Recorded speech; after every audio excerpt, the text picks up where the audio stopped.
Alrighty then. All right, T. Then.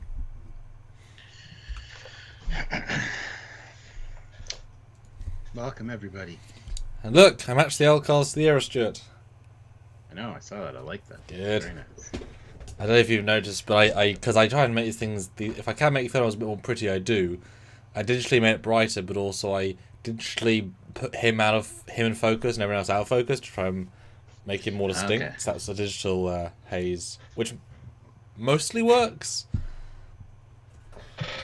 It was a software I don't use much, but it was what it's designed for, to do it artificially, but not in crowds. So it was like everyone, no, just him. So, but yeah, I just thought it'd be, a cool thumbnail.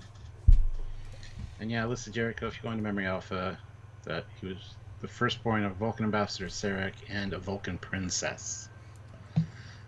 Not priestess. So, not that Memory Alpha is always right. So. Yeah, I don't know if I ever thought it was priestess or princess. I think I assume I remember hearing priestess. But you got the subtitles. But yes, here to talk about this and what it means for Trek. I'll start sharing. Let you do your preamble. Go for it. Alright guys, this is your time to help us out any way you can, by super chatting, by liking, just doing all the things that you normally do when you join us, and thank you very much for doing so, by the way. Also, don't forget to let us know your thoughts, either via super chat or just in the regular chat. You can also help us by clicking that join button and joining the channel. But yes, or you can help us on a monthly basis another way by going over to Patreon/Trekyards and checking out our Patreon. So Patreon and joining the channel are the same thing essentially, just one's better for YouTube algorithm because it's on YouTube. So that's the join option. Plus you get some cool perks as part of it for joining these lives. So consider hitting the join button and checking it out. Super chatting is very helpful, and this is what we do. So if you can help us out and continue to do it, that'd be awesome. We'd appreciate that as well. And don't forget, there's links down below to Teespring, TeePublic, lots of cool Trekyards merchandise, Eagle Moss affiliate links. There's a whole bunch of ways to save yourself some money on some cool stuff. So, but yeah, it's good to see you all again. And yeah, welcome back, guys. Much appreciated. So, I want to hear your thoughts on this, and should be an interesting discussion. I don't know if it's 2 hours worth, we'll see. But you guys can contribute to that any way that you see fit. Would really appreciate it. So, Chuck A, member for 28 months at the rank of Commander. Such a long time. Thank you, Chuck. Laughing Vulcan is back. Stuart and Samuel. Yes. Maybe. This might be pre-laugh. He's quite a lot younger. How back is he? We saw how different Spock was from this point to Star Trek 5, so same amount of time, reflective. Yeah. Although, to be fairness, Spock did die once, so that will always affect your personality a bit. That is true. Well, I don't know if Sybok didn't die in between. He may have, Ooh, maybe he saw God in person. Yes, he's 3 Katras deep at this point. 3 Katras to the wind. So, Stuart, tell us what happened in this episode of Strange New Worlds. Spoilers to everybody. So basically, the baddie this week, Captain Angel, she wanted to have a prisoner released from one of the Vulcan rehabilitation centers. The not prisons? Yes, which Spock's girlfriend T'Pring is a prison guard / not a prison guard at. And he was going under an alias, but it was soon discovered that it was in fact Sybok. So, boom, baby, that's what we're talking about. Spock's older brother, who he's been told to avoid at all costs. Yeah, and it's true, Paul. Happy Father's Day, and we Spock come to remind himself about how bad his dad. Well, maybe if that whole stuff. Just say it's Father's Day. Mm-hmm. Trill18 throws in €1, so thank you so much. It's the first super chat of the day. Awesome. And a new super chatter. I haven't seen you super chat before, so thank you so much. Or Trilly. What is it? Reference to Trill or Trillium or? Oh, Trilly18. Trilly18. But Stanley's asked, do you think it's going to be a recurring character or just a one-off tease? Well, it's a shame if they don't use him as a recurring. Well, at least coming back one more time. Recurring implies generally numerous times, and that could be the case. However, I think at least one is warranted after this. So, yes, it's still recurring. Maybe he'll get more episodes than Hemmer. I mean, he's in the running already. A recurring character more than Hemmer. Oh dear. Yeah. What do you? I mean, how many would you want to see him in? Do you think if you could pick? So there's one or two at the most. Okay. Well, 3 including this one then. So okay. 2 other ones would be great, but I think that's pushing it more than that. The Sybok trilogy. One at least. Yeah, exactly. But one at least. Hmm. How about you? Yeah, we've had so many of these sorts of teasers in the past which don't lead to anything. They're there just for fun. But as I said in our review, the fact that T'Pring is so involved in this arm of Vulcan society, I sort of vaguely noticed it from early on when she'd said it in earlier episodes, makes it feel like it was super part of the great plan. Because obviously we have the her and Spock story, but this is a whole very important subset, especially if she can talk to Sybok and learn about Spock through him. There's lots you could do with that, so it feels like he's... Recurring is probably the wrong word, but... I mean, it also depends on how many seasons. If their reaction to season 1 was so good, which it has been, CBS is more like to greenlight a 3 before even 2 comes out, just because you don't want to wait. Because think about it this way, if they wait until 2's a success to make 3, all the sets will have been in storage for a year and a half, paying all the people to stay on staff for extra year. So you need to, that's probably doing 2 at a time. You need to basically set 3 going when you start filming 2, and they're almost near the finish filming 2, so they need to... Like, it works well if you want quicker release schedules, but once you commit to stop, Anson then, what if he gets commissioned to do a feature film and now he's away for 6 months? Well, maybe work around that or pause for 6 months, etc. So that's why you tend to kind of not let talent go. You keep them. So I could see if they know they're going to get a 3 and 4, say, then they'll be slow with him. But I'd definitely like to see maybe make him the Q of the show, one appearance a season to kind of like deepen the storyline. Be sometimes intentional, sometimes not intentional. I'd like to see him twice more in season 2 and reference again this year, but it could go any which way. Yeah, it's kind of hard to say. They can overuse him and ruin it, or they can use him just perfectly. So that's kind of difficult, yeah. Chuck Jones says Star Trek V is the only Star Trek movie he's never seen, and that seems like a very odd omission. You've seen all the other ones except for Star Trek V. Weird. I mean, it came out in cinema a few years ago. You've had time. It came out 33 years ago. So I mean, you've had a couple of days to try and find it. You've had Laserdisc, VHS, Blu-ray, the 4K coming this year apparently. I get you're saying because you hear it's rubbish, but how could you? There's no offense, but how could you call yourself a Star Trek fan and not watch all the movies? They don't take that long to watch.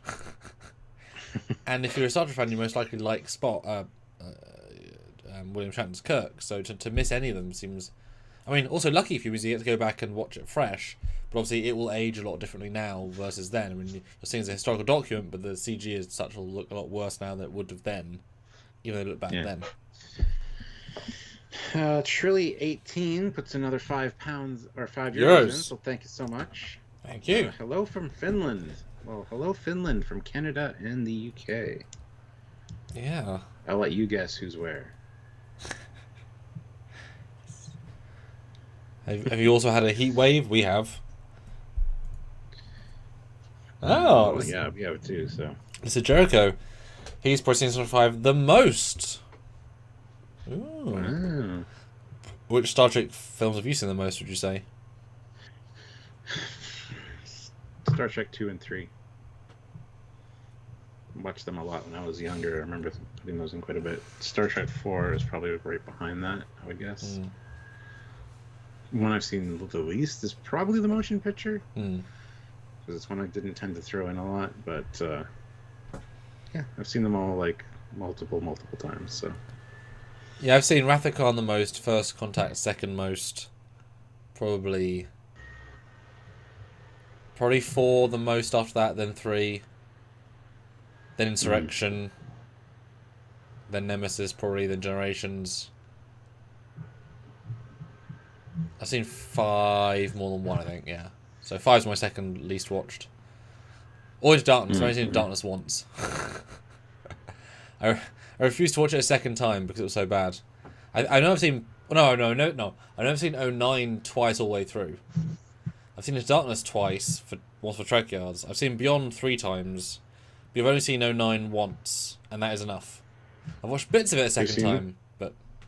You've seen the first JJ film once, you've seen the second JJ film twice, and you've seen the third JJ film 3 times. Yeah! Nice. Not how you're supposed to watch movies. No. Just saying. We have joked about doing a review series of those as well, and that'll be, throw in the 4K, watch it, get drunk, After Cell, Stuart, After Cell. Yes. They were paid to write that, Stuart. I know. Paul Graham, $10. Thank you. Thank you so much, Paul. Good to see you. If you can see this, I had to run a VPN to Super Chat. Oh, really? Weird.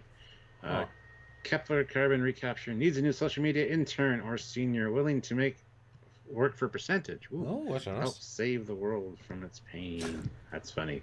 Nice tie in there. So yeah, go check out the Kepler Carbon Recapture project that he's working on. It's a Smart man. exciting project. So Smart man. So yeah, you've had time to digest Sybok. How are you feeling about his introduction? I'm really excited about it, actually. It was something that they didn't need to do, but it definitely helped. Even if it is just this appearance, it's a nice little touchstone. And we also, as a result, got to see Stawn and just kind of build up a little more towards that Amok Time kind of Vulcan thing. Seems like they're really working on Vulcans in this show. TNG kind of did that for Klingons. So maybe this will be a deep dive into the Vulcan, the Vulcan situation, and get a better look at that. But that being said, you got to be careful because canon issues and things. But I think so far they're doing a pretty good job. I don't like the fact that I like T'Pring, because I really did not like T'Pring in the Mock Time, and I don't want to not like her. So it's one of those situations. But how about, I know you're excited for it. You were like chomping at the bit to get Sybok on board since the beginning, so I know you're excited for this one. Yeah, it just seemed ridiculous not to have Sybok mentioned if you're interested in another sibling and showing flashbacks. We don't know about the history, but we always kind of assumed they grew up to her slightly because they said it. Like, there was a little bit of time, so I was waiting for the flashback where we see Michael Burnham, Sybok, and Spock in the same room as kids. Like, that would have been an amazing scene. How do you kind of incorporate all the universes in, like, this, how does that affect their relationships? Turns out 0. Nothing. Move on, Yeah. Trilly18 throws in another €2. Thank you so much. And says, will TNG reviews ever continue? Yes. Yes. When we have no new Trek to talk about, but they've just been throwing new Trek at us constantly and non-stop as of late. So. And in fairness, though, of all the shows, Stranger Worlds is providing the least content to talk about. Because there's no, grander things. Everything's episodic, but to so linear degree. Whereas Prodigy and Lower Decks, there's all these fun topics to talk about. Here, this is great as a topic finally. Picard, there was sometimes ones, but if all they're doing is being a detention centre or medical centre for 30 minutes, is not much to talk about either. So I'm tempted to jump back on those soon because it'd be nice to have a regular of the week review, so we plan what we know we're going to talk about. But we'll see. We don't know if there's another show coming out. If not, we'll probably do a deep dive back into TNG straight after the new shows, and that'd be fun to kind of go back to. It's not the best of TNG, but kind of re-experience that. Was a lot of fun. I think can find out what episode we were on Mm. because it's been a while. Mm-hmm. We were at, let's see, A Matter of Time, TNG Season 5, Episode 9. Yeah, it's been a while since we had a new track, so it was it's been quite a while. But yeah, we will get back to those. Don't worry about that. It's just I think it's fair to say we are the eager. anvil's hot. Yes. Yes. Yeah, gotta strike when the anvil's hot when new stuff's on. So because they will always be what we there, have to do. you know. But this new stuff won't always be there. So talk about it while we're able. Well, it'll always be there, but it won't be new. Is what you mean? Yes. Yes. But yeah, last one we did was A Matter of Time. We did was 11 months ago, so we haven't done one since July 15th, 2021. So the next one is Season 5, Episode 10, New Ground. At least we ended on a really fantastic episode. I wasn't sure if we had actually reviewed Matter of Time, because I still have the files here, but... Yeah. How does our hair look? Oh, I've got a big old hair in that one. Oh, your classic background, Stuart, the one we had for like 6 years. Oh my goodness. I had such long hair there, I guess I finished up or something. Gosh. Who do I see in the chat of that? I see Ozzy, I see Chuck. They haven't gone far. Squadron Course, Eric Sweeney, Orion14, Anton Smith, you know, Hellraz, Martin Devon, Matthew DeFreitas, Richard Kolikoff, Bryce. And half of those people probably haven't hit like yet because we're only at 39 likes. We have 69 people watching. Hit that like button, guys. Yes. Do it. But yeah, soon as the answer. Oh yeah, let's do a poll. Yes, poll would be a good idea. And guys, let us know your thoughts about Sybok. What would you like to see? Were you excited to see him? Which I'm sure the poll's going to probably address at some point. But what would you like to see with this character? How many episodes would you like to see him in? Do you even want to see him again? Were you surprised? You know, let us know your thoughts because we want to talk about it. Chuck Jones throws in $2. So thank you so much, Chuck. Are either of you attending Comic-Con this year? That is very vague. There's lots San of Diego, the big one. That's the default one. I will not be going to San Diego Comic-Con this year. No. I mean, I'd always love to, but it always seems like such a massive headache of crowds and people. It's kind of like once you're in the mosh pit, it's worth being there. But and obviously, unlike all the Americans, any America trip for me is a huge investment in time and money. I can't just swan over there. You know, there's no point coming for 3 days unless it's like Denver where they pay for our tickets, etc. So it's like then it becomes like, well, now it's a big ordeal, either Indiegogo or whatever. It's would love to do more, but it's 6 hour drive for Stuart, 13-hour plane for me, plus other stuff. It's quite a thing. Oh, San Diego's like a lot more than sure. 6 hour You're drive. Right. Yeah, you're right. It's an American journal. But Stuart, what is the poll? I'm curious to see now. Let's see. The poll is Star Trek V or Star Trek Nemesis. Which do you prefer? Speak now, forever hold your peace. Maybe. I don't know if I'll be that harsh. But, yes. But as I also said a few times now, I did guess there was maybe a Sybok quite early on. So we've had those often. I think there's one episode, might have been the Lower Decks one with the TOS freighter where we were expecting obvious things to happen, and they didn't. So expecting the not obvious thing to happen and actually happened was quite a nice surprise. Yeah. But the lack of face reveal, like it feels like they've got someone cast who physically feels quite similar, but that's such a specific casting, like casting a Spock. You need to really capture, especially as I would guarantee, I would certainly write this version would be more logical, or at least more relaxed, more more measured. Yeah, I just looked it up. From to drive to San Diego will be 1 day and 10 hours. It's a 34-hour drive. You're flying on that one, then, yeah. Well, it's all the way across the country, so yeah. Yes. Sean O'Sullivan, €2. Incredibly unbroken sentence, moving from topic to topic. Why do you keep putting that? Do we talk like that? I try not to. Anyway.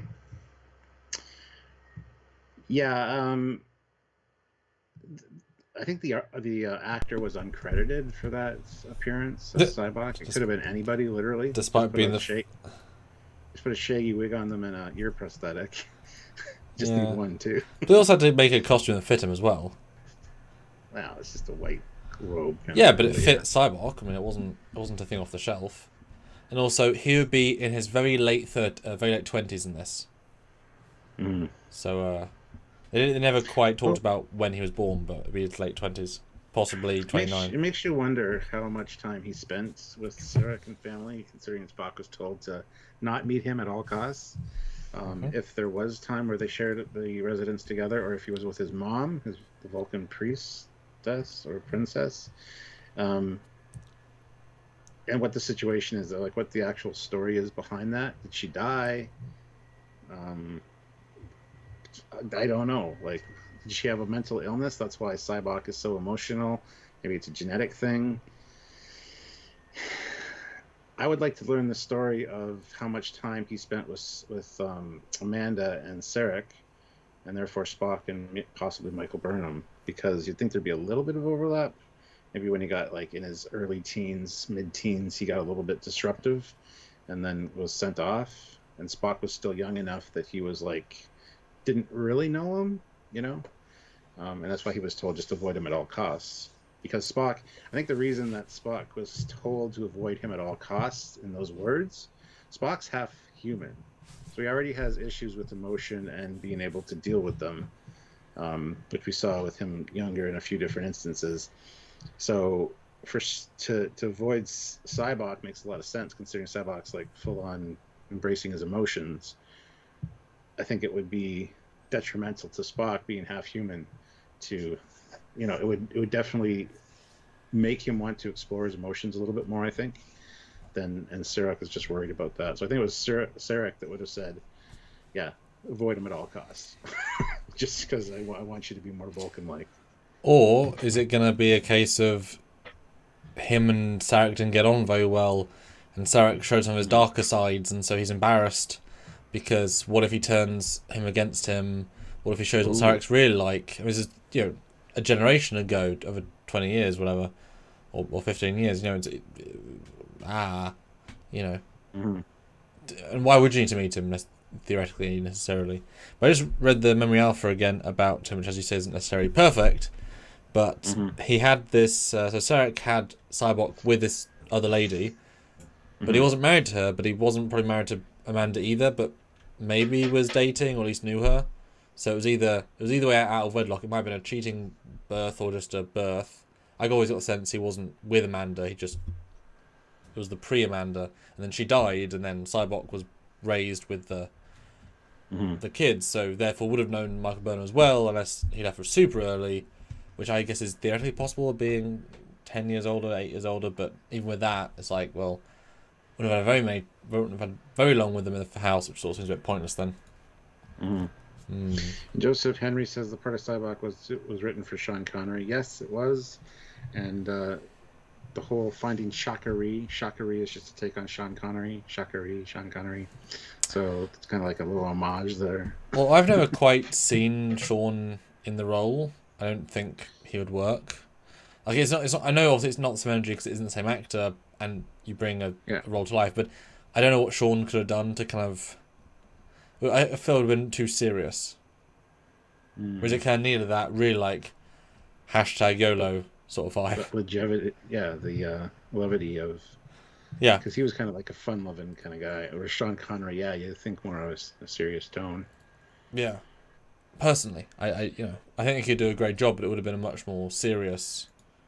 But I mean, that said, though, you know, a serious. Well, since Shatner directed it, I mean, Shatner could have made Lawrence go more serious. So you'd think, assuming it was vaguely the same thing, Shatner would have had Sean go more fun. Oh, I would assume so. That would be the goal, I think. But would have been funny if it was Sean Connery in the role when they're on the shuttle landing on the Enterprise. I prefer my shuttle landing shaken, not stirred. Therefore, the rougher landing. Get it? I think that's funny. Sorry. I'm laughing. I'm not sure if it's out of pity or appreciation. It was a pity laugh. I can tell. Okay. I was also probably as shocked as if you said that laugh. I think the audience can be the judge there, Stuart. Wouldn't it be something if they got Sean Connery's son to play Sybok? Yes, that would be something. That'd be interesting. I don't even know. Does his son act? Yeah. Yeah, I think so. Yeah, but Louis says Connery would have been more believable cult leader, more gravitas.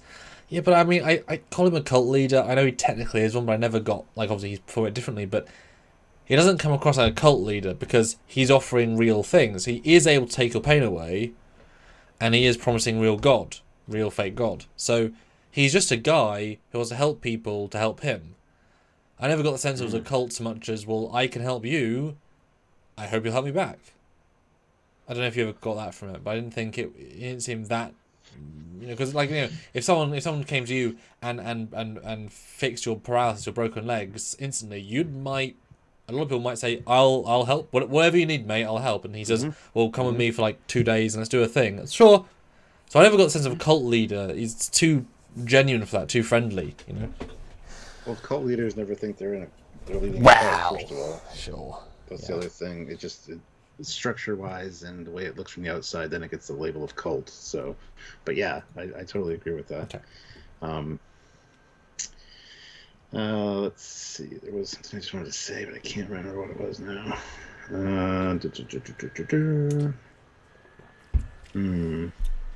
Shit, I lost it. Oh, that's about. Sorry about that. That's okay. Darth Maul gives me a 007 out of 10 for my joke. Thank you. That's pretty good. I mean, Appreciate it. In some video games, that means perfect score. That makes us bonded. Oh, that's that, and there you go. Oh my goodness. It's entirely possible and very likely that this Sybok is not the Sybok you see in Star Trek V as well, like character-wise. This is 28 years earlier. Yes, he's in the rehabilitation center because he has emotional issues, whatever. He likes to show his emotion. But the whole finding Shakari, I think, is something that came almost fairly soon before Star Trek V. That's why he was in such need to get a starship to get there. So it'd be interesting to see how the character could be at this time period. He could be more... he would be more lost as far as his eventual goal. Like he knows something's not right for him, and he wants to do something grander, but he wouldn't know what necessarily. So it's interesting to see the seeds of getting that knowledge of Shakari and going to the planet, because there's a lot of potential there. Maybe it could even be something the Enterprise does that initiates it. Well, I've always wondered, the way Star Trek V is played, he just is on the planet Galactic Peace.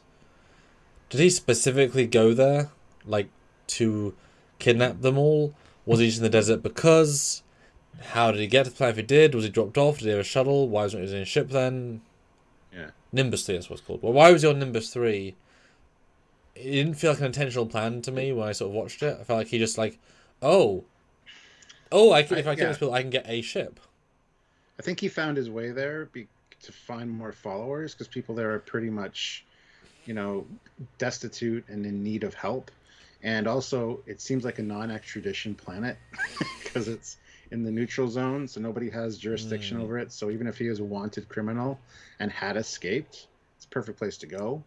Plus, you'll find all the kind of riffraff and stuff that go there for the very same reasons.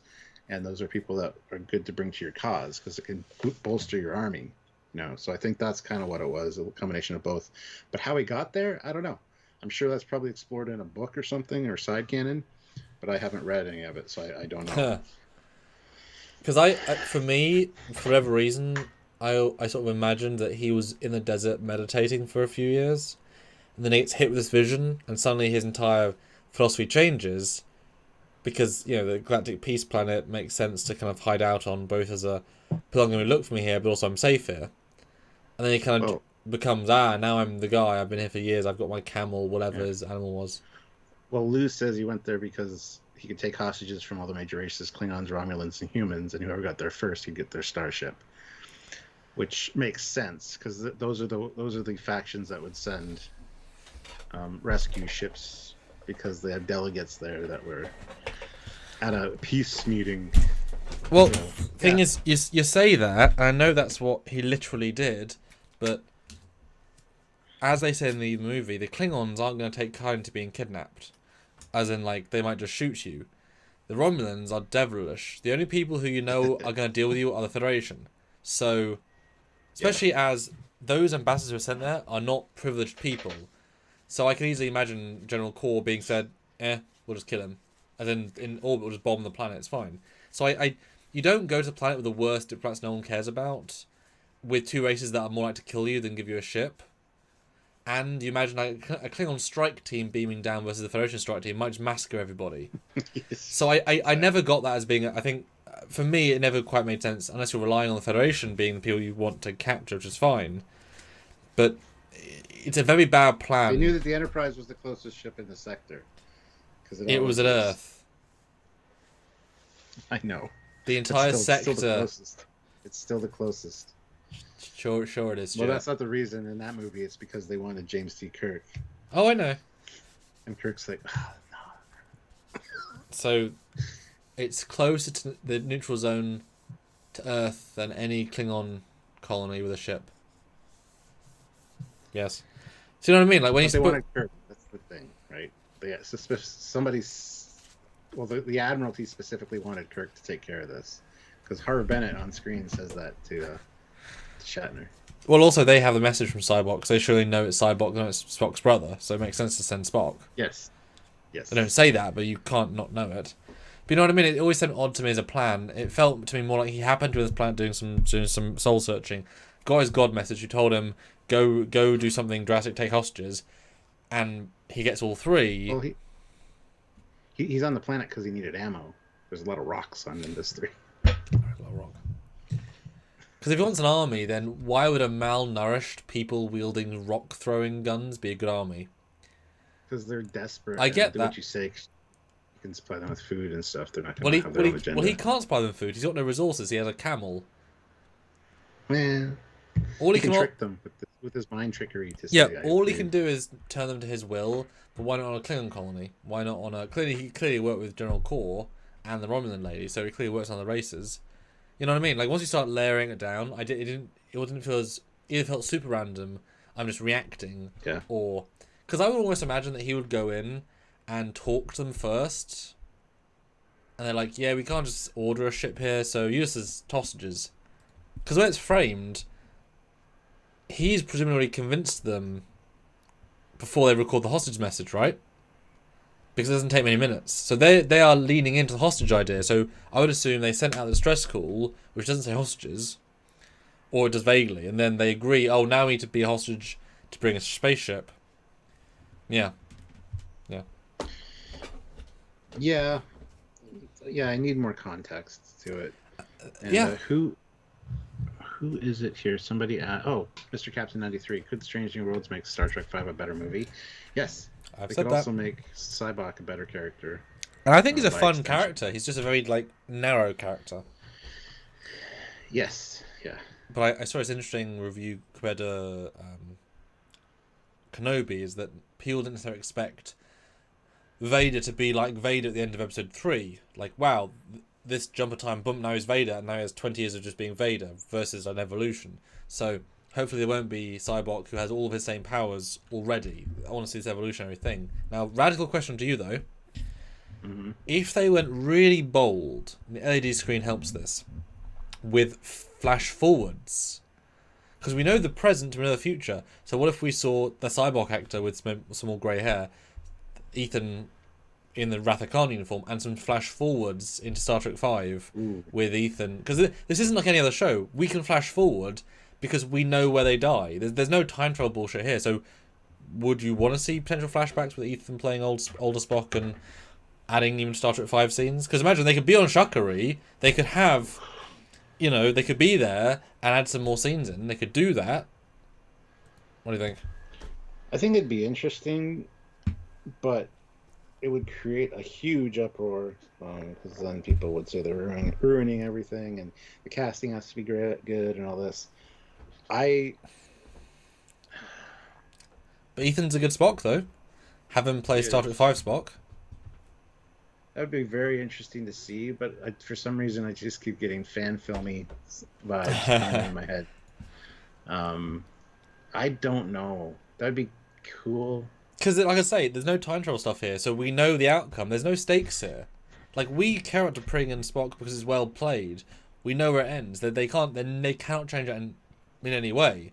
So, do flash forward. You know, have some fun with it. That's interesting, but I'm not sure how they would handle that necessarily. What would they add? Well, you go to a quarry. You have yes. You have a deep fake. There's a lot of those that they have in Canada here. So. Yeah, you have a Shatner lookalike who's walking behind them out of focus, and you have Sybok actor and Spock walking in the foreground as they walk towards the Chuckery pillars, and he had one more conversation. Discussion about Michael. Remember my sister? Oh, I'm Sean Connery. Remember my sister? Our sister Spock. Yes, Sean Connery, Sybok. Well, she was great, wasn't she, Spock?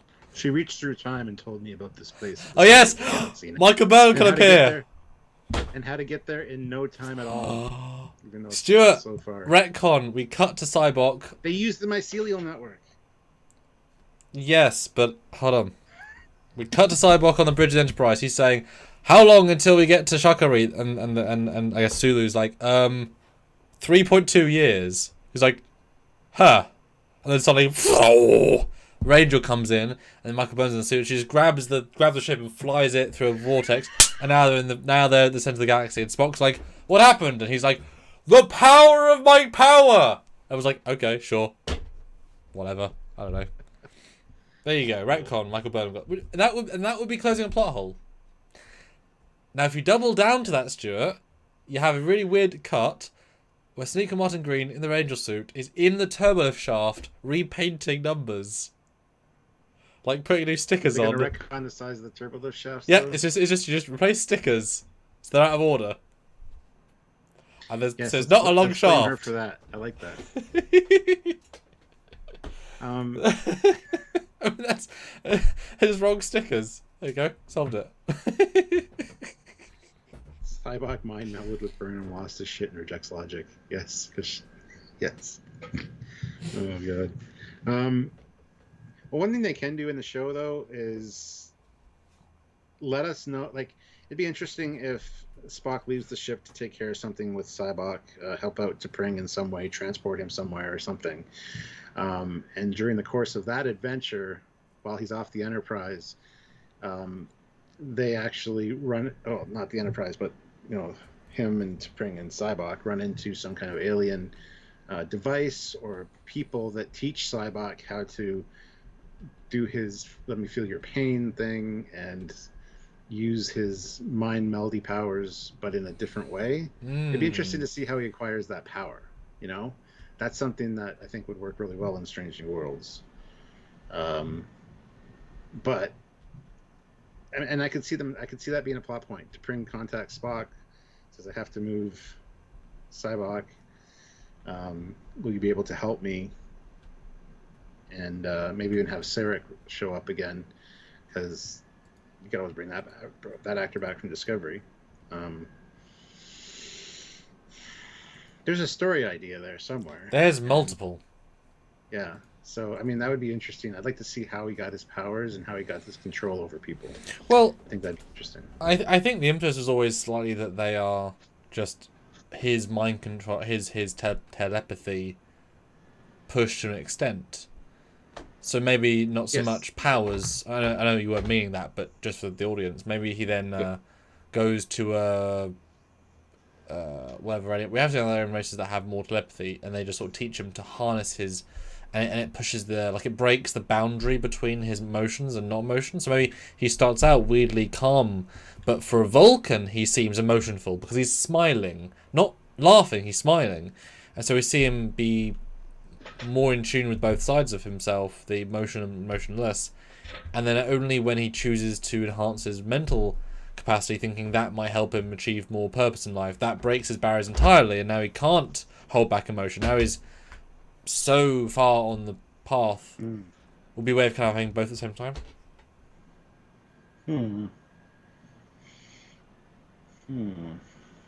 Oh, thanks, Todd. Yeah, I mean, there's lots of story potential there. Just So finding much. out his progression, like it would be so easy to do. And it only has to be one episode. Don't have to, saturate us with Sybok too much. But it's a journey, though, So isn't it? If it's one more episode, it's kind of like done and dusted. Because I know some people said that Angel is the new series villain of Stranger Worlds, but Sybok being sort of the trophy of that. or the puppet master working behind the scenes Sure. to control her. Yeah. Oh, because if Vulcans can't lie, and Sybok can lie, then if they ask him, "Have you been talking to the outside world?" No. Well, okay. At what point does that trick work with Vulcans? So, there's all of these films. I think in the last James Bond, Blofeld was doing stuff the entire time in prison, so he could still be puppeteering.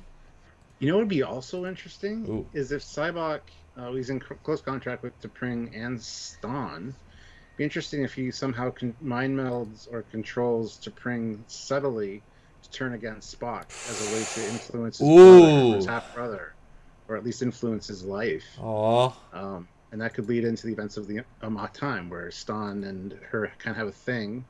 He's subtly behind the scenes been controlling both of them, just to basically hurt his half brother, or at least try to influence him to maybe get him his help. That could work. That's cold. But it's something Sybok might do. Is it? Because he doesn't seem mean in the other movie, though. It would explain the Ston thing, I think, better. But does he seem that mean in Star Trek 5? He wants to take away pain, not cause it.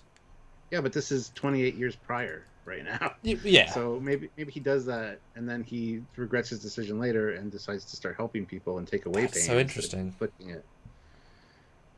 But I don't know. I certainly like the idea of being an unintended consequence.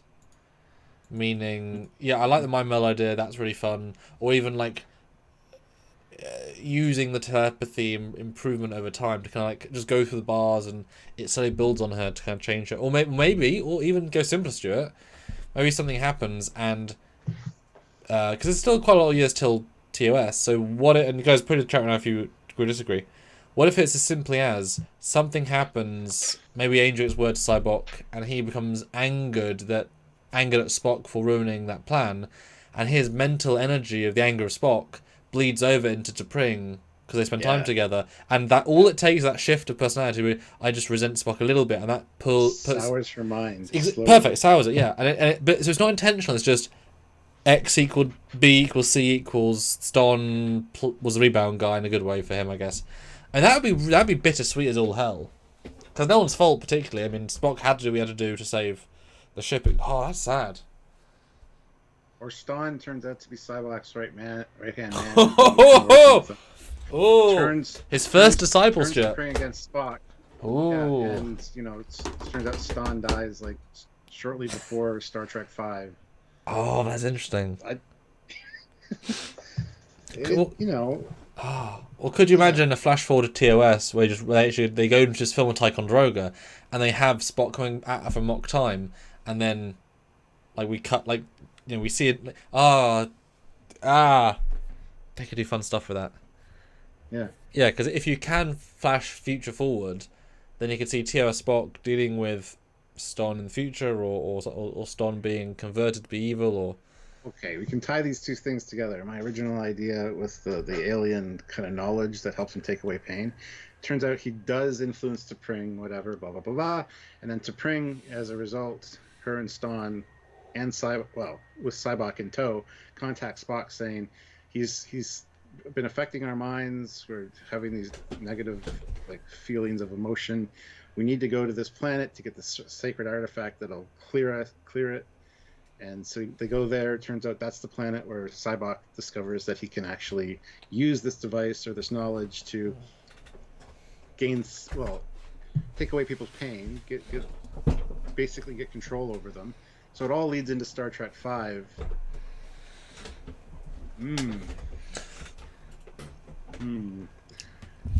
I don't know, man. I think there's a lot of storytelling potential, and I hope that they use it now. Now I'm more excited. See, having this discussion. See, that's what I've been thinking the entire time. Like, what they can do with this potential is super interesting. But I was worried about something. What was it? Joseph, yeah, we kind of touched on that. Accidentally influences T'Pring and Stan. Yes. Because we know that Vulcans have telepathic powers, so it could be that his craziness is kind of contagious in a way. It kind of we saw it in TNG where Sarek's emotions were being put onto other people, kind of. So maybe and it's also one of those situations. with Spock, Tuvok as well in an episode. No, I was going to say that one of the confusing things in Star Trek V is that in theory he takes many people's pain away from them throughout the entire film. It never affects him in any way. When I watched the first, I remember thinking he's kind of like just pulling negative energy to himself, but clearly that's not the case. So is he just, what's he really doing? Obviously we don't know. It's sort of magic, but he's not taking the pain. He's just sort of freeing them of the pain, and he's saying as I'm part of the process. But if he's just like unlocking the guilt from their brain, that's a simple power. It's just. And historically, you're right. There's no C in Sybok. I know a lot of people are spelling it like Spock, but it is different. Oh. Yeah, I'd see. Yeah, it could be genetic too. It could be tied into Sarek's eventual illness that he gets that transfers. Oh, that's interesting. A little bit of a mutated version of it, or he finds a cure for himself. Oh, that's super makes interesting. him a happier person. But the Vulcans, of course, wouldn't accept that because they don't like emotions. So, yeah, I mean, and if you're taking pain away from somebody, yes, it should theoretically have to go somewhere. It'd be funny if you had somebody tied up in a back room the whole time that just kept getting angrier and angrier. So that's how the Hulk got his powers. Yes. He was Sybok's other. So like I said, it's a very interesting possibility. I mean, would you want this to become, in a small S, the Sybok show? Being because that's a big old thing to commit to once you get there. What do you think? I mean, how? No, I don't. That's what I mean. I want to see at least one more episode, possibly two at the most. I don't want it to be anything more than that. What if they can't achieve a satisfying story in 2? Like, at that point, would you give them 4 or 5 to kind of do it? Or would you say... yes. No? Okay. Yes. Yeah, I would. Even as a side story, kind of away from Spock would be interesting. Kind of see what's going on with T'Pring and Stan and Sybok as a side thing. Yes, that's fine. That is true, because, I mean, we know he's got a limited amount of time he can spend with Spock in general. So how do you go beyond that? How do you... I mean, maybe... Well, hey, what if we get a story with... I mean, it's kind of off the beaten path, but what if we get Sybok and Pike? What if they go on a mission together? What if Sybok somehow escapes, and this is obviously going further down the line, and Sarek doesn't know who he... Pike doesn't know who he is, because it's still not something you talk about. So he does an entire mission with Sybok as just Vulcan man called Zavarius, or whatever, or something else. That would work. That would work as well. Or another thing is maybe he does go on a thing with Sybok, and it is a long, drawn-out thing. And as a result, maybe of finding an alien artifact or finding some alien knowledge, Spock actually has way more of an existential crisis of his Vulcan and human side to the point where it's actually starting to destroy his mind. Ooh. And Sybok takes away the pain and the memory and the memory of it, so that come Star Trek V, the whole, we never really went on that mission. Spock, of course, wouldn't remember it. He would just remember the childhood times or whatever. Spock could be the first one to receive the I'll take away your pain thing. And that's why in Star Trek V, Spock refuses it, because he knows he's going to see that redone. He's going to see what initially happened. Maybe he remembers it just prior to that. That's why he's like, no, I refuse. Because him and Kirk refused. No, wait a minute. Spock did not refuse. Spock saw his birth with Sarek, where Sarek said, "So human." So scratch that. He did reveal his pain. Yes. Kirk was the only one that refused. Because he's mother effing Kirk. Yeah. Which was the idea. Hey, he said I eat my pain very well. That's a good line, he says. So, can't take away from the successful acting. But Stuart, do you have a super chat goal or a like goal or both, in fact? Super chat. Well, like goal is 100. I want to hit 100, so please hit that like button. We need some super chats. So if you're able to, we need at least another 70 to get to our minimum. Which we don't expect some of these topics to maybe bring in a lot of people necessarily. We'd think they would have, but you never know. We'd try either way. So yeah. So expound on our theories. Put in your own theories. We want to hear them. We do read all the super chats on the air, so it's a good way to get your voice out there. We do read them and we do discuss them. So please be a part of the conversation. What's up? Yeah, we rely on you guys to kind of both keep the channel going and also throw us in interesting new directions. Because we bounce off you guys. Yes.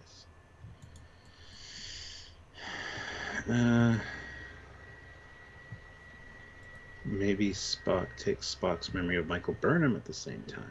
Ooh. Oh, that's interesting. I mean, that would explain. That would explain why it never comes up ever to Kirk. Yeah. I mean, a bit of a heavy thing if we have to introduce Sybok just to remove Michael Burnham from Spock's brain. That said, that might allow you to have those flashbacks of Spock and Sybok and Michael Burnham all together, all young versions of them, in a house together, which, let's see, Sarek kick ass, and then Sybok has to maybe as you said, maybe he finds something when he was a child. All three were in the same day playing, Vulcan playing, and Sybok endangers them and sort of does his first mind meld and kind of erases their memories, and ends up and do it again and kills Michael Burnham from his brain. That'd be interesting. Interesting. Yeah, so now that we've talked about this in Brainstorm, like I'm super excited for the possibilities now. Yeah, I know. Yeah, so many things.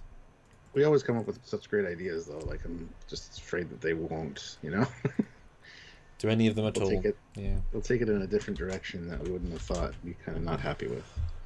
Well, it's just surprising to bring back at all. So it's how hard do they invest? Because it might just be a single. Here he is. You got your Sybok. We've recanonized him, as it were, and then never reference him again. But then surely everything Angel is about Sybok in that respect. It's the purpose of the character is to save love of their life. That is possibly the thing. So that character comes back more than once. Would also, you'd think, would bring Sybok back to some extent. But then we could have scenes with Sybok and T'Pring. That'd be fun. See them act. See the very emotional, Mr. Captain 93 says, what if we find out Sybok is half Betazoid and he has the same thing as the guy as in Tin Man? The mother of Sybok wasn't actually Vulcan. Either she's fooled Sarek, or deceived him in some way, or was part something else that kind of bled into Sybok's genetics, and that's why he's so unlogical. You could go a backstory like that, where if he's part Betazoid or something, that'd be interesting. That's a weird double mega retcon saying that. It is.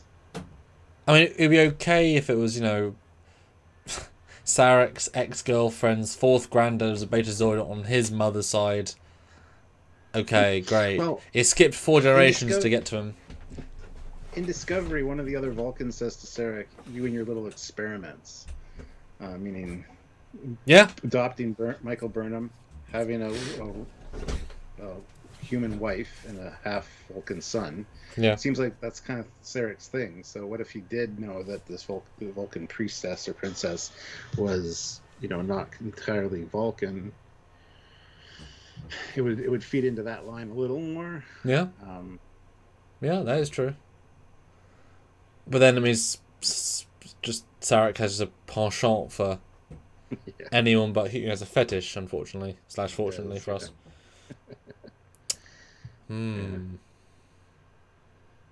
But it would be very, very good to see a scene with Sybok and Sarek. Now, obviously, a well-written scene is what we want, and then they never even remotely got a scene in the past of real-life Trek canon. And so to have maybe Sybok senses something, maybe, I'll throw another story out to you, maybe Sybok senses a V'ger-like entity coming in Season 2. Just, in a similar vein, and calls Sarek to the prison to talk to him, and to wit, he's like, talk to Spock, and Sarek says, I don't talk to Spock, we hate each other, blah, blah, blah. But then he said, well, let me out, I'll go find him or something. And then he says hello. And the threat is too big. But have a kind of a reference to that as the catalyst. But I think you've got to have a Sarek and Sybok chat. What's their chemistry like? What is their not chemistry like? Which is almost more important. Yeah. Yeah, I think getting Sarek back would be a great idea for the show, actually. Especially as you can't really get it for Spock, but Sybok, he's right there. And especially if he then gets to talk to T'Pring, would that be awkward? Your dad and your wife to be, they get to hang out. I saw your father yesterday, Spock. Could we talk about sex instead? No, your father. Shit. That'd be kind of funny. Well, what is said in Journey to Babel? Just that they don't get along. They haven't talked in years. It was left nebulous. Yeah, so there's still a possibility that they could have scenes together for sure. So, but that would certainly diminish the years to be only a couple of years versus like 10+ years, which is not a bad thing. Just it's kind of what they did with Kenobi, though. When I left you, I was the learner. Now I am the master. When was that? Oh, about 7 years ago. I looked much better. It went from 20 years to 10 years now, and then who knows what's going to happen. So, yes. But kind of Obi-Wan, you look a lot older in the last 10 years. You've really aged. You looked so good for the first 30 years of your life. You didn't look like anything different, and then suddenly you look much shittier. It's like, yes. Yes, Darth. I stopped using Just for Men in my hair. Shut up. I've been gray since I was 20. Look, I ran out of conditioner. Yeah. Yeah.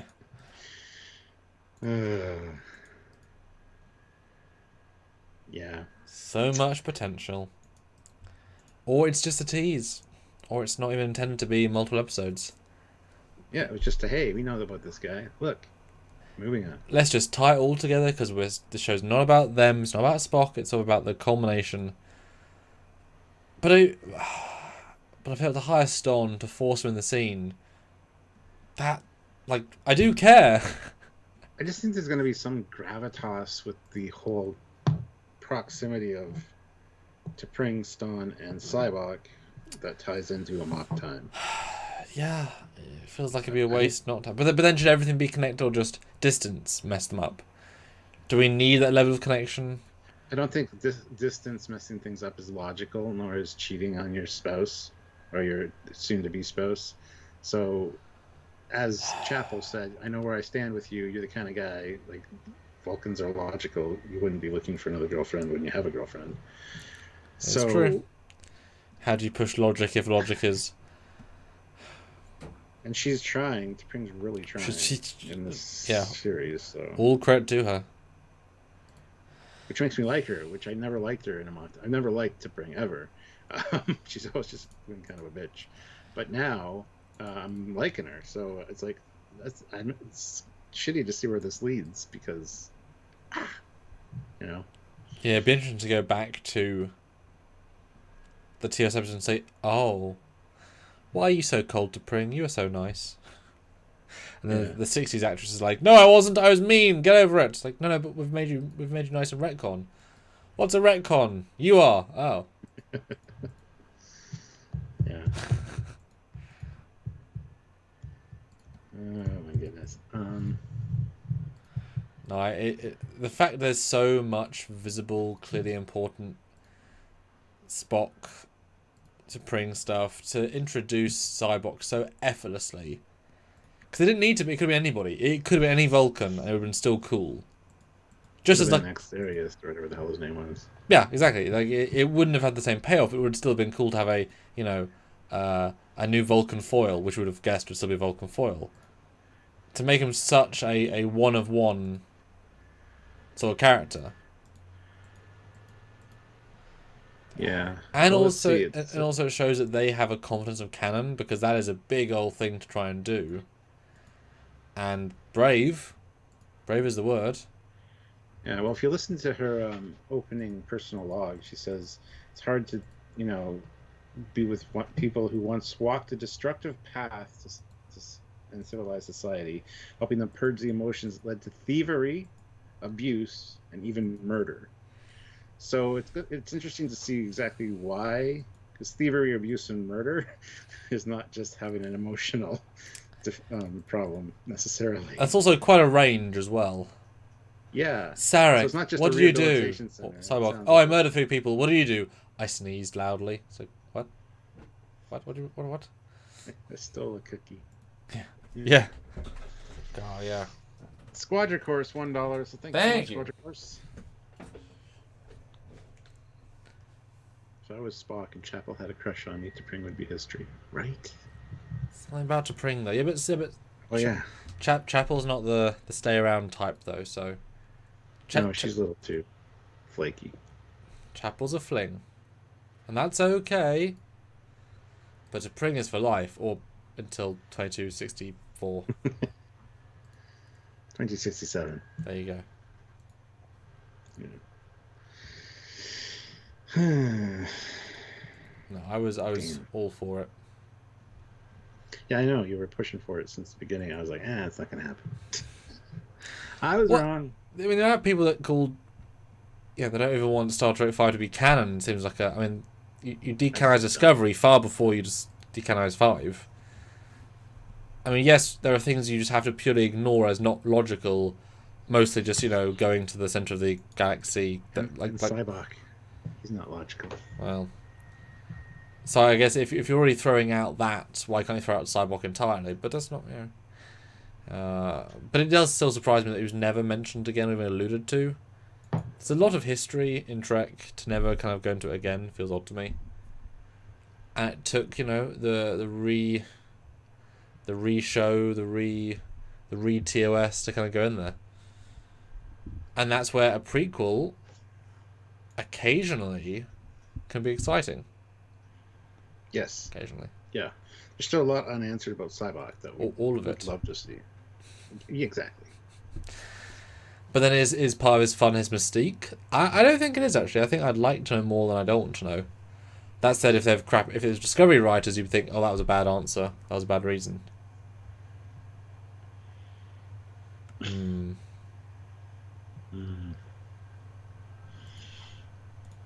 Yeah. So guys, you got any theories out there? Let us know in the super chats. We would appreciate it. Let's check out the poll. We have 120 votes, which is awesome. Star Trek 5 or Star Trek Nemesis? Which do you prefer? And the winner is, by a small amount, The Final Frontier with 52%, and Nemesis trailing with 48%. That's really close. But, thinking about it, I kind of expected that to be close. But I would say Nemesis is a better movie, but first for some better scenes. But the movie's longer than a few scenes, so. Yeah. Okay, and that poll, interesting.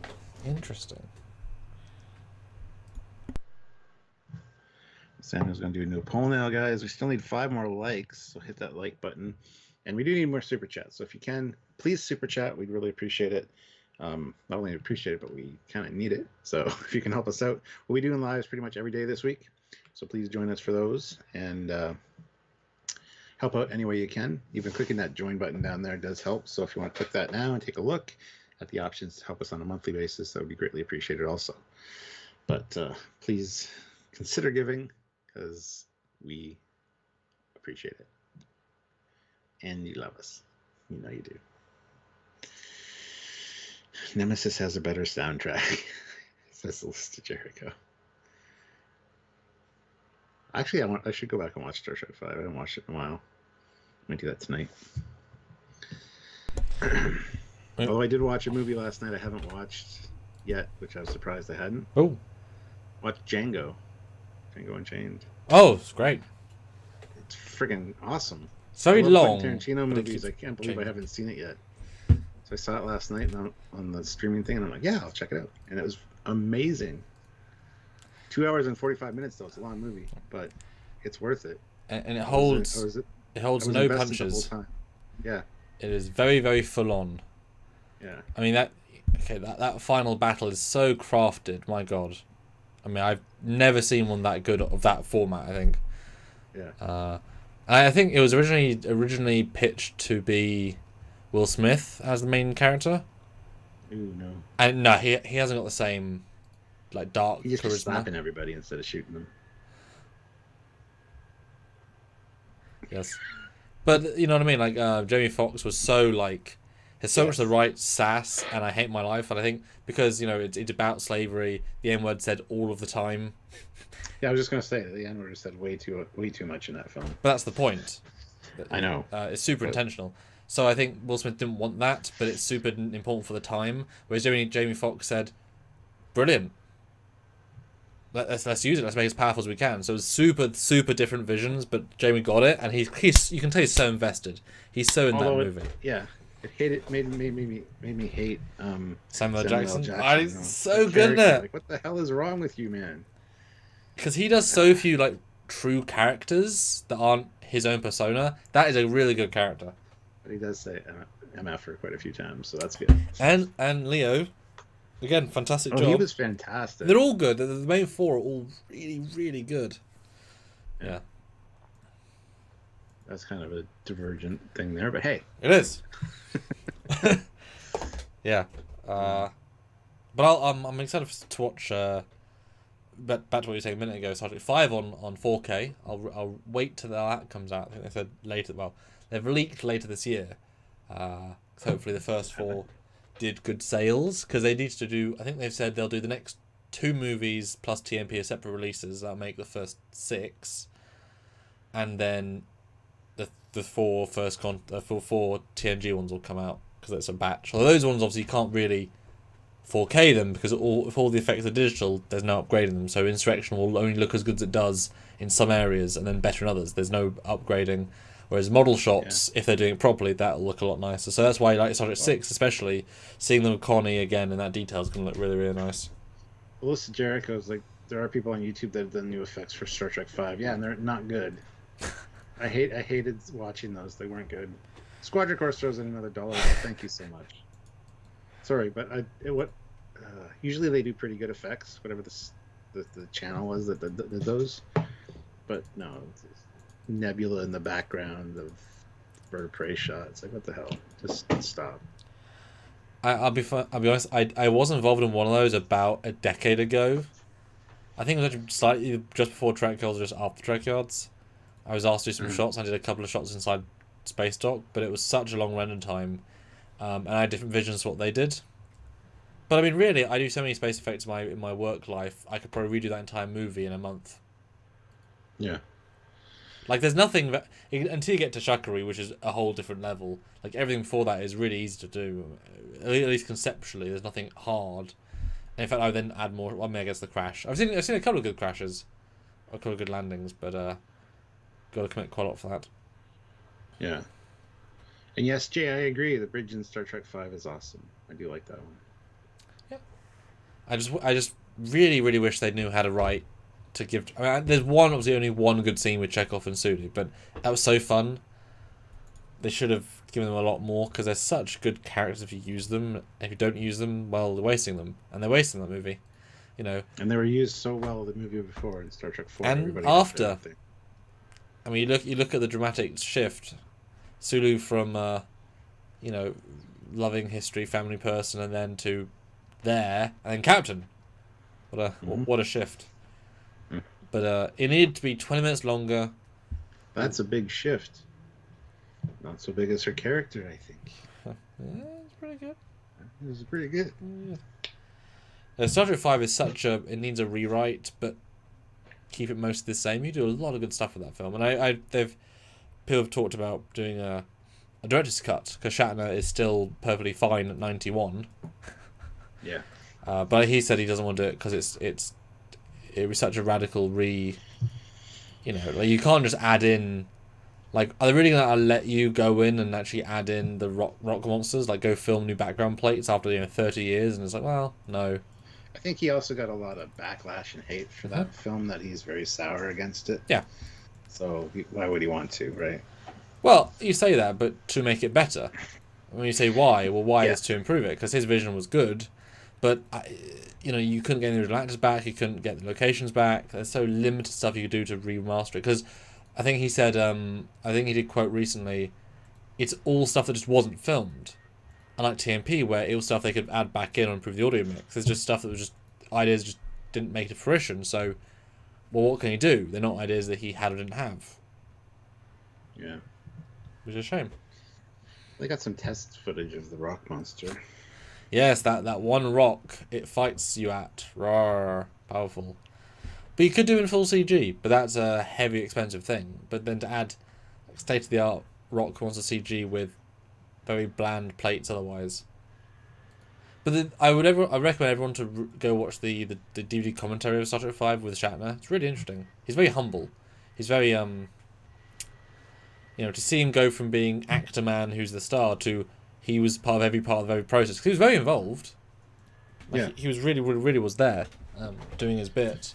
If they give him more money, more time, and well, they got their budget slashed a few times. They also had a writer's strike. Like, there's a whole bunch of hiccups that happened with that movie, unfortunately. So I think right at the end they cut his budget again, so it stopped the rock monsters as well. Yeah. Shannon Nash, though, throws in $10. Thank you so much. Thank you. Best super chat we've seen in a while. So thank you so much. Yes. I really don't have a problem with Star Trek V. I love the Sybok's reveal. Maybe we'll see him more in season 2. Perhaps T'Pring by 2267 realizes Spock won't leave Starfleet, so settles for Stan. Oh, that's interesting. Maybe the logical choice is he'll never leave Starfleet, and I want a life here. That would be a really interesting context shift. And sometimes it is less harsh to close a door on somebody, even if you still care for them. So maybe to bring logical things to... Wow, that would be interesting. Yeah. Would that be what you want to see, to make her more of a sympathetic character overall? Yes, but I mean, her flawlessly logical solution to the problem at the end of Amok Time was really, really Vulcan, I gotta say. But it just comes off as... Isn't it? He's technically dead, so I technically win. Well, yeah, if you killed Captain Kirk, then you would not want me because you killed your best friend.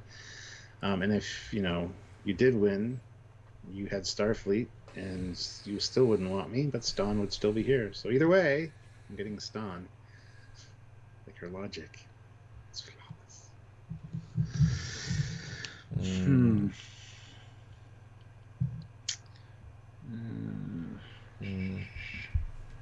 Yes, Stanley's, I agree.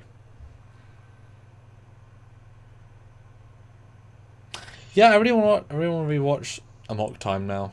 See how it holds up. Yeah. But I'm enjoying T'Pring as this entity without having that as baggage. So can I hold on to that as long as possible? Yeah. I don't know. They've included her quite a bit. I didn't expect her to see this much of her in Star Trek or in Strange New Worlds. So there's a distinct possibility we'll see more of Sybok as a result. And I said to you at the very start, I'm least looking forward to anything involving them. I said that because I obviously had no reason to think it was going to be good, and no, they threw that down and it worked. And good on them. Like they're making some good decisions for Strange New Worlds for sure. And unlike Discovery Season 4, can you tell it was filmed in a pandemic? I mean, the whole time, this is a full pandemic filming. I mean, I would be hard-pressed to say, oh, yeah, it feels very low budget because of the pandemic. There's the odd scene where I'd say maybe. Well, it's evident, especially like the last episode where there's no crew members on the Enterprise. Yes, that one for sure. That one for sure. But normally, I think they're hiding it better than Discovery was. Yeah. For whatever reason, I can't necessarily know why, but it's not... yeah. It's just a smart team, I think. But also, they knew they had everything to lose. They actually had... This was their chance to give the fans what they requested. Yeah, requested. And I bet Anson probably also had a... It's got to be good sort of mentality. So he kind of pushed them maybe harder. Yeah. Oh. Well, apparently his deal was that it has to be episodic, has to feel more optimistic. Like he kind of went for those things apparently. So yeah, I watched another interview with Dave Filoni from Star Wars, and he was saying, it was an old interview, but he was saying how George Lucas imparted to him years ago when he was doing Clone Wars that at its very heart, Star Wars is also optimistic, and it's about family, it's about bravery, it's about heroes, it's about aiming for a better tomorrow. And that was very much edited in a way with the clips to show how the new films aren't that at all. And he'd lose that heart. But he wants to continue what made Star Wars, and it's in George's mind. And so, if Hanson had that much leeway to say, no, we're doing the classics, it clearly has worked, although for us, we have less to talk about, which is weird. But that's why the Sybok thing is so exciting, because it's something non-episodic. Yeah. And Jay Aldridge asks, will we be reviewing the Star Trek movies anytime? Yes, we will. We're doing all the episodes of all the shows, which will take forever, but that's okay. We'll do them well. 1 hour episode is 2 hour live, so a movie would probably be like a weekend special kind of thing, where it might be 3 or 4 hours to talk about it all. But yeah, we would definitely do something like that. Absolutely. Yeah, you can imagine because you can only do them once, really, in theory. Yeah. Or like one drunk, one serious. Which would itself be kind of funny. Start tipsy and get more drunk. But yeah, there's such iconic pieces of literature, especially if they come out in 4K. That'd be really fun. Get screen caps of stuff you never noticed before. Which I did see stuff in Star Trek 2 I never saw before. So, hi Olivia. Oh, Olivia's here. Hi, You Olivia. didn't get me drunk on Saturday. She doesn't say hi to me, so it's fine. Tish, Whatever. tish, tish. I'll just go hide over here in the corner. You guys can talk. I mean, yeah. Ah, thank you. Capital letters are good. But yeah, guys, if we can get another $16, we can do something. I mean, it's super low, so, Yeah. We actually need another 60, but if you guys could do 15, that'd be cool too. Yes. We're going to do lives every day this week, probably, so. Yep. Plus But I have my Obi-Wan on Wednesday night, my Strange New Worlds on Thursday night, and my Orville on Friday night as well. So. But this rate is looking like we have to sell some stuff, try and make up ends meet this month. We're that low. So we might have to sell some prints. Because, if we don't make ends meet, we can't, I certainly can't afford to go too low because I've spent all my money on Trek Short, so I haven't really got anything in the bank to not dip into. So I kind of needed extra money this month, which doesn't make sense because we wouldn't, whatever. And no, I don't think Tokyo doesn't feel that's, you don't introduce your main villain 7 in and without any personal negative stakes. I mean, Sybok was chill. If you had a full scene of Sybok, or if you're seeing next week of Sybok being, like if he's in it from now on, maybe. But it was a prison break story, not a villainous story. I mean, even all of the Angels crew was using stun. For all we know, didn't kill anybody. Mm-hmm. We don't know.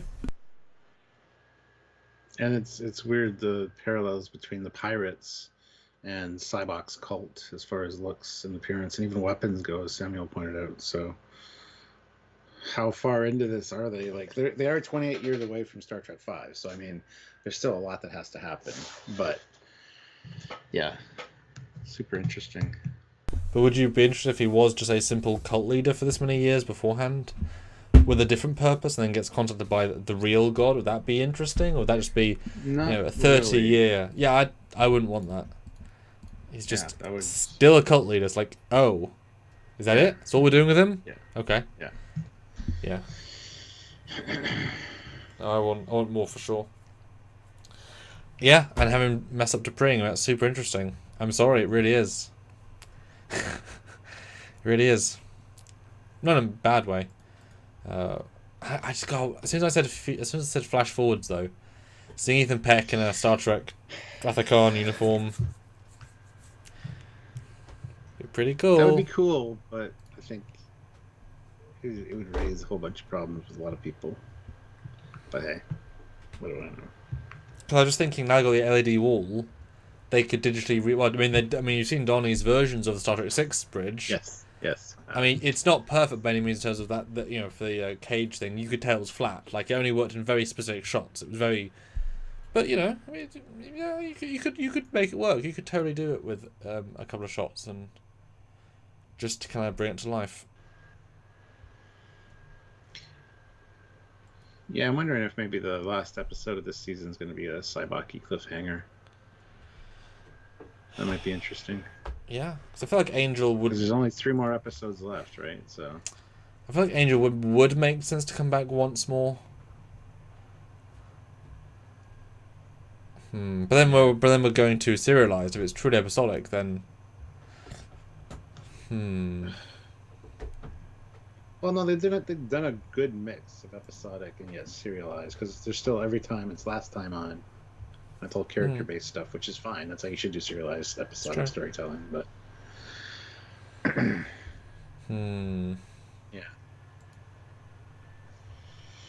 yeah.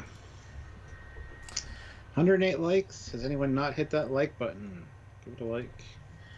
It's free and easy and simple. 59 votes on the poll. Would you like Sybok to A, be a recurring character, 2 to 5 episodes, be a guest character, 2 to 3 episodes, or only 1 more episode? Go vote on the poll if you haven't. We'd like to get over 100 votes, if possible. Okay. Interesting result so far. Yeah, I'd say so. It's kind of in line with what I would vote for, the 2 or 3 episodes. Not including this one, because this one doesn't count, isn't it? He's in it for like 2 seconds. Yeah, well, yeah. But it might just be a one-off tease with obviously season 3 vibes or season 4 vibes. So they can't never go back to it in years. Come on, I assume they're hoping for at least 4 years. I would assume. But they've already got. It's funny because they've already got, you know, George Kirk and Sybok now. Well, and arguably Nurse Chapel doesn't make sense either. In this, like, she's so early, but so it's there's so many people they're bringing in. You know, and in fairness, we've, you know, not for the negativity of it, but the new characters, Hemmer and Ortegas, are the truest, newest characters with any ties. Haven't got much, whereas the other new characters got more. Is Lan, who's a Khan relative, who that is obviously linking to the past stuff. So they've really stuck with legacy actions and characters equal story versus the new characters. Which, I mean, if it all works, makes sense, that's fantastic, and certainly it's worked so far. But essentially they've really stuck to the canon to which we wouldn't necessarily think they would have. Well, I mean, there should be at some point where Chapel meets Dr. Roger Corby and decides to join Starfleet officially. So, I mean, there's a lot, and we still have to figure out the whole Lan and Sin thing and how that goes, tying into Spock's reactions in Space Seed. So, are we sure that season 1 equals 1 year? We're not sure, but that's generally how they do the seasons. But with only 10 episodes, it's hard to say, but I think that's still what they're going to go for. And yes, the Endeavorist. Totally agree that it was good to see Sybok back for some background story. Yeah. But yeah, I guess we're in the final few minutes, guys. We've had a really good conversation. You know, if you good ideas. Like, you've made me excited now for the Sybok thing. I was kind of like, oh, okay, cool to see him, but I don't need to see him back necessarily. But just the brainstorming that we had, there was some interesting ideas that could definitely work. Yeah. Good, man. Yeah. Because, I mean, I see it as more a story potential. But they you know, they know what they're doing, so... And to have him mention Michael, this works. Says, I was monitoring this Michael Burnham, you know, she was so impetuous when we were young, and Spock's like, you knew her? It's like, yes, I was in the house, don't you remember? Flashback, and turns out he took away his memories or something, or, you know, although they've now burned that bridge because you can't use young Michael Burnham actress because now she's years older. So you have to hire a new Michael Burnham young actress. Which is okay, I suppose. Just she did quite a good job. Yeah. Sybok was in Discovery. It would almost certainly be a complete mess. But Strange New Worlds writers are doing well so far, so I have faith they can pull this off. That is the difference. Yeah. I agree with that whole statement. Because Sybok is easy to ruin.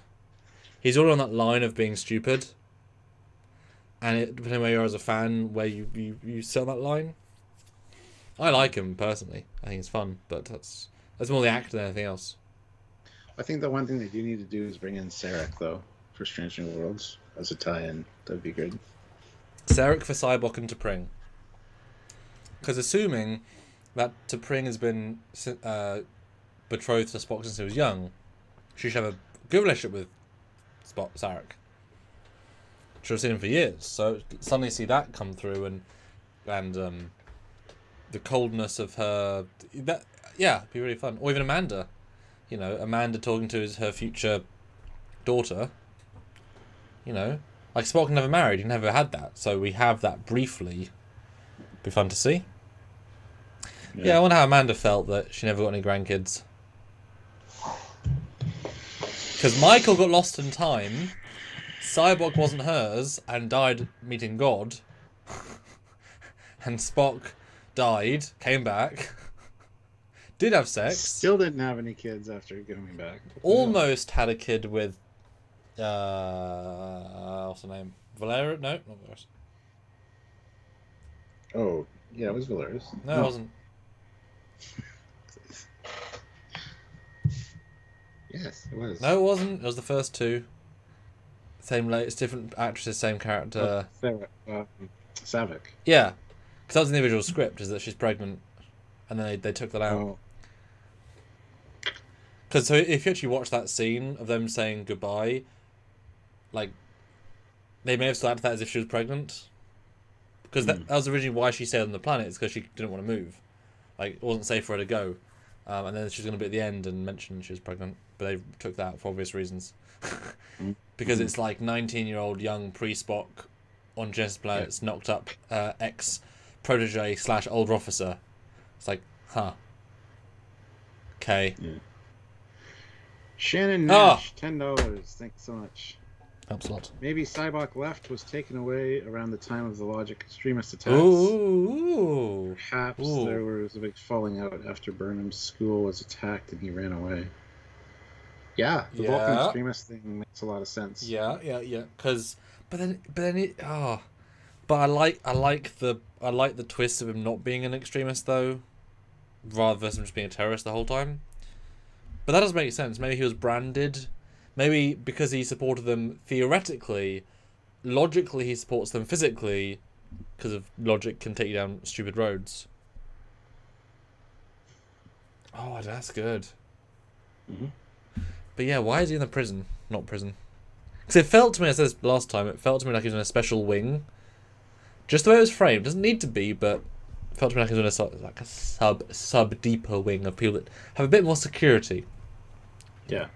They haven't got personal doors, but they have doors above them to stop them getting out. It's kind of the vibe I got.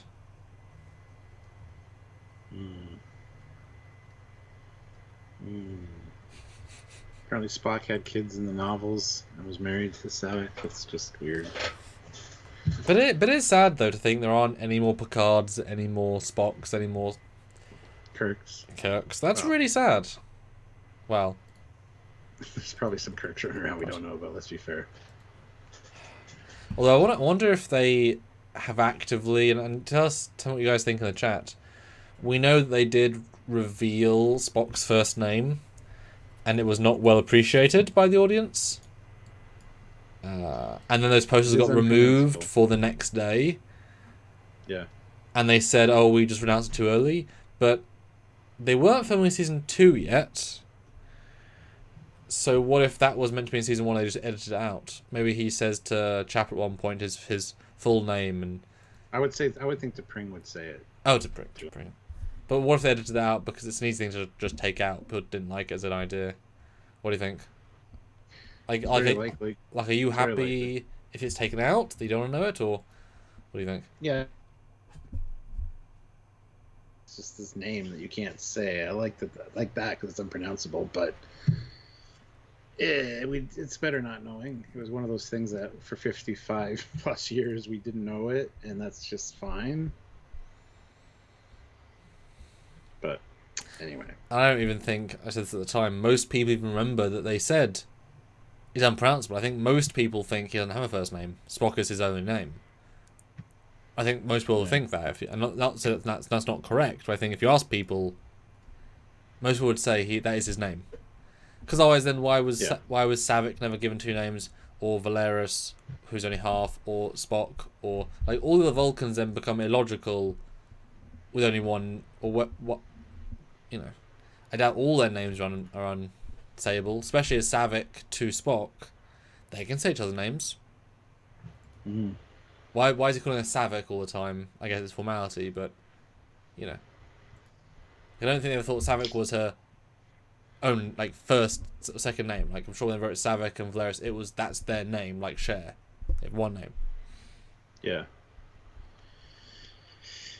Yeah, I don't even remember what Spock's name was that they released. So it was a who cares sort of name, you know. Yeah.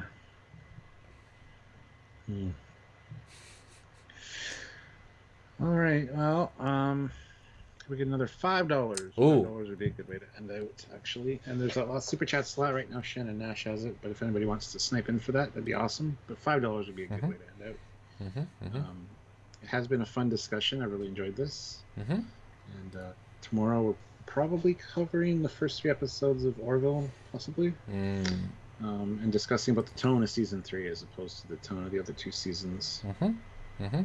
So if we have a couple of Orville fans out there, hopefully, join for that. Yeah, we're doing lives every day this week because we really need to catch up some money. So we're not doing so well. So hopefully you guys can jump in those and say hi. We appreciate anything you guys can do to help out. So yes. As for the poll, we have 72 votes, but would you like Sybok too? And the winner is be a guest character, 2 to 3 episodes with 51%. Second place is be a recurring character, 2 to 5 episodes, 35%. And only one more episode, 14%. So yeah, I mean, I would agree. I want him 2 to 3 more. I think that's exactly right. Or like I said, once a season, I think that would be perfectly fun as well. Just the idea of, that's what they always say, that you think of Q as a big deal, but he was a once a season guy. That's it. Came in, made some real noise, and then left. And changed everyone's lives. Every time.